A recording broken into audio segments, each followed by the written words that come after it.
Aujourd'hui, partout sur Terre, les écosystèmes sont totalement dégradés. On déforeste toute la planète à une vitesse hallucinante. Mon objectif, c'est de participer à reforester l'ensemble de la planète pour le bénéfice de tous. En 2011, moi, j'étais le dirigeant d'une entreprise que j'avais fondée qui distribuait des produits bio et équitables. J'achetais du cacao à des petits producteurs agricoles perdus dans la forêt en Amazonie. Ils étaient confrontés à plein de problèmes, dégradation des sols, dérèglement climatique.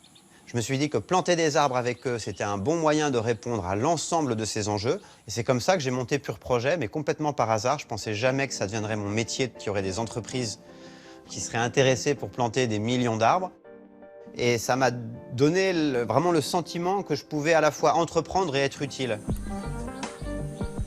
Ce qu'on propose aux entreprises, c'est de compenser leur empreinte climatique en plantant des arbres au sein de leur filière agricole, dans les champs de café, de cacao ou de riz, pour leurs propres bénéfices et aussi générer de multiples bénéfices pour l'agriculteur.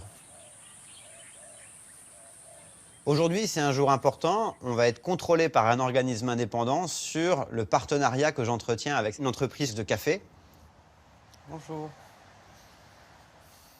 On s'attelle à toutes les étapes de la vie d'une tasse de café, depuis la plantation, la récolte, l'importation, la dégustation et la fin de vie.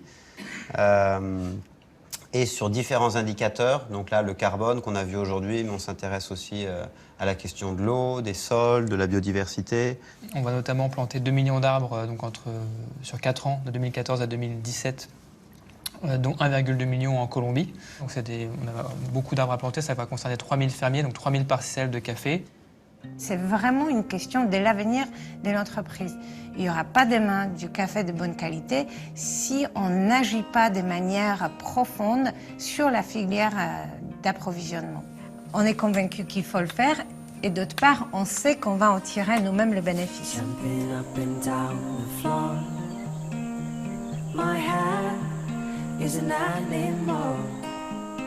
C'est jamais évident de vendre des arbres qui sont plantés chez des agriculteurs à l'autre bout du monde. Au début, l'entreprise elle se dit mais pourquoi je vais faire ça quoi? Quel est mon intérêt? Et parfois, pendant 2 ans, on discute pour essayer de convaincre. Et puis un jour, voilà, l'entreprise s'engage.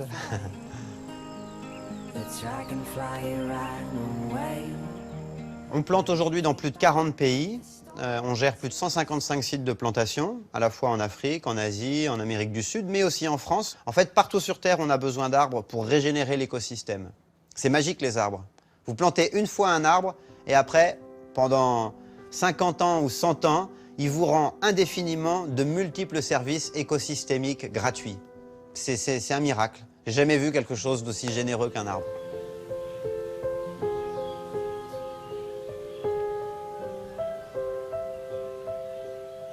Quand on me dit « tu aides les entreprises à avoir bonne conscience », j'ai jamais compris la critique là-dedans. C'est bien.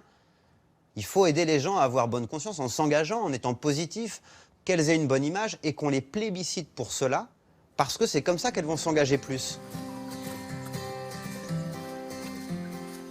Ma plus belle récompense, c'est le sourire d'un fermier quand il est heureux d'avoir planté des arbres et quand il voit les bénéfices pour lui et sa famille.